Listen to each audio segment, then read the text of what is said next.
Perkebunan kelapa sawit komersial di daerah tropis bisa mencakup 20.000 hektar.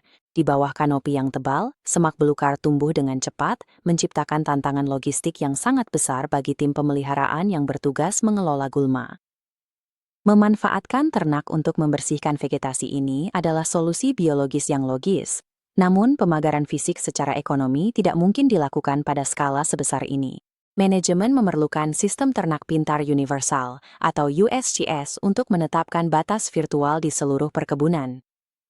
Dalam model ini, hewan yang mendekati batas tak terlihat menerima isyarat sensorik yang segera mengubah jalurnya agar tetap berada di blok penggembalaan yang ditentukan. Menerapkan hal ini mengungkapkan paradoks rekayasa yang serius. Pelacak IoT standar mengandalkan cloud untuk menghitung logika, tetapi latensi pulang pergi dari sinyal seluler atau satelit terlalu lambat. Hewan bisa secara fisik melanggar batas sebelum server memicu isyarat peringatan. Mencoba menyelesaikan ini dengan memaksa koneksi satelit fidelitas tinggi yang terus-menerus menciptakan kendala sekunder. Daya yang dibutuhkan untuk transmisi data terus-menerus akan menguras baterai kalung standar hanya dalam beberapa hari. Namun faktor lingkungan semakin mempersulit perangkat kerasnya. Kanopi hutan tropis yang lebat menurunkan kualitas sinyal GPS dan mengganggu telemetri standar, sehingga pelacakan jarak jauh tradisional menjadi sangat tidak dapat diandalkan untuk pengurungan ternak.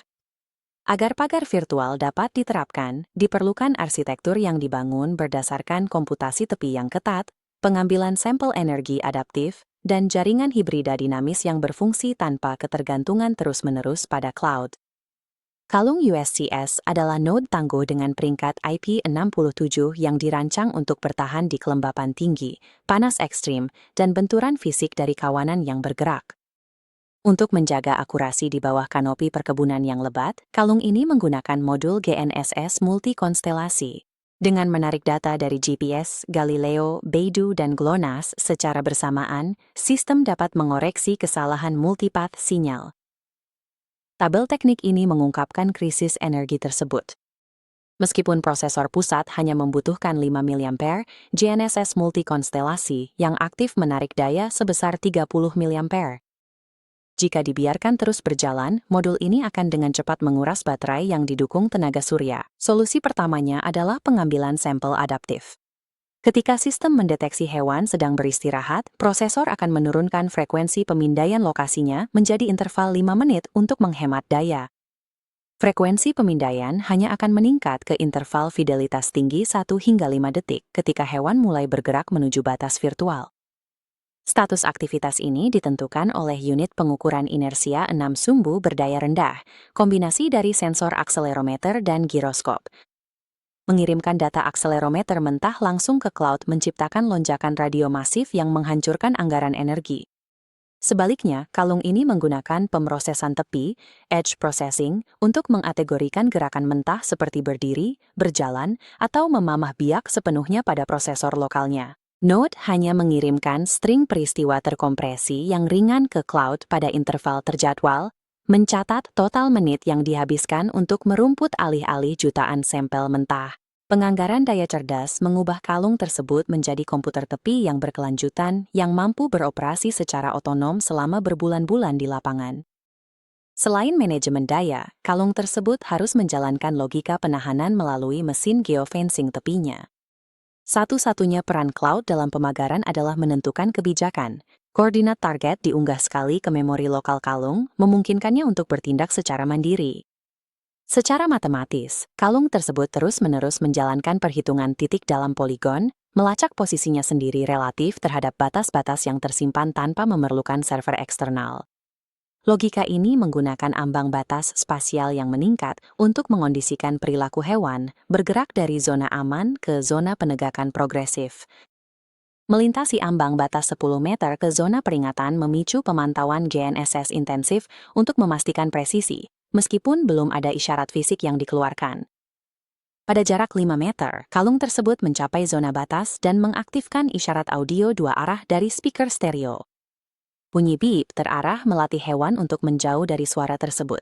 Mendengar bunyi bip di sebelah kanan mendorong hewan untuk berputar ke kiri kembali ke zona aman. Memasuki zona pengecualian memicu motor getar lokal sebagai pencegah terakhir. Ini memberikan sinyal fisik yang jelas sekaligus menghindari audit kesejahteraan yang rumit yang diperlukan untuk penguatan elektrik. Mesin ini juga dapat menggerakkan hewan ke depan melalui perpindahan kelompok. Dengan menggabungkan ketiadaan isyarat audio yang strategis dengan getaran yang mengarah ke depan, sistem ini dapat menggiring kawanan ternak melalui koridor tak terlihat menuju padang rumput baru. Karena logika kritis keselamatan dijalankan secara lokal, mesin Edge menggerakkan kawanan ternak secara otonom, sehingga menghilangkan kebutuhan akan penggembala manusia. Meskipun kalung tersebut bekerja secara lokal, ia tetap harus melaporkan analitik yang dihitung di Edge kembali ke server pertanian pusat untuk tinjauan manajemen. Realitas geografis pertanian skala besar berarti tidak ada arsitektur jaringan tunggal yang dapat diterapkan secara universal. Koneksi satelit terlalu mahal untuk tempat penggemukan ternak berdensitas tinggi, namun jaringan LoRa berdaya rendah tidak mampu menjangkau peternakan yang membentang seluas 50.000 hektar. Perangkat keras ini menggunakan mesin konektivitas hibrida yang secara dinamis memindai dan merutekan data melalui jalur paling efisien yang tersedia, dengan prioritas dari LoRa ke seluler, dan terakhir satelit. Perangkat keras kalung ini dapat dipindahkan, memungkinkan node untuk dipindahkan antar hewan untuk pengisian daya atau pemeliharaan. Untuk menjaga kontinuitas data, sistem menambatkan telemetri kalung tersebut ke penanda telinga RFID permanen. Penanda ini berfungsi sebagai identitas digital seumur hidup hewan tersebut, terlepas dari kalung mana yang sedang dikenakannya. Menggabungkan pohon jaringan dinamis ini dengan penanda fisik permanen, memastikan data ternak tetap berkelanjutan, bahkan di medan tropis yang paling terpencil sekalipun. Beralih dari node individu ke tampilan yang lebih luas, kita sampai pada dashboard terpusat, yaitu kembaran digital peternakan. Data node individu dikumpulkan di server pusat untuk menghasilkan produk paling berharga dari sistem ini, kecerdasan kawanan ternak. AI mengumpulkan rangkaian perilaku yang diproses di tingkat tepi dari seluruh kawanan, menetapkan dasar aktivitas normal untuk ratusan hewan sekaligus. Daripada memeriksa seluruh kawanan secara manual, peternak dapat melihat dengan tepat 3 hewan mana yang menunjukkan penyimpangan parah dalam waktu ruminasi atau waktu berjalan. Data ini juga memungkinkan pemantauan lingkungan penggembalaan itu sendiri. Kecerdasan padang rumput melapisi data tekanan penggembalaan kawanan ke atas citra satelit. Dengan menganalisis indeks vegetasi, sistem memetakan biomasa rumput di setiap padang penggembalaan. Ini sangat efektif di perkebunan kelapa sawit komersial di mana ternak mengelola vegetasi di bawah kanopi. AI menghitung rencana rotasi yang memindahkan ternak setiap hari, memanfaatkan rumput segar dan meninggalkan limbah organik sebagai pupuk sambil melindungi pohon kelapa sawit muda. Dengan mengarahkan pergerakan kawanan secara tepat, perkebunan mencapai pengelolaan gulma dan pemupukan organik otomatis sekaligus menghilangkan beban biaya yang sangat besar dari pembangunan pagar fisik. Keandalan perangkat keras yang tangguh adalah fondasi untuk analisis ini, memungkinkan sektor pertanian beralih dari tenaga kerja manual menjadi kecerdasan ternak yang sepenuhnya otonom.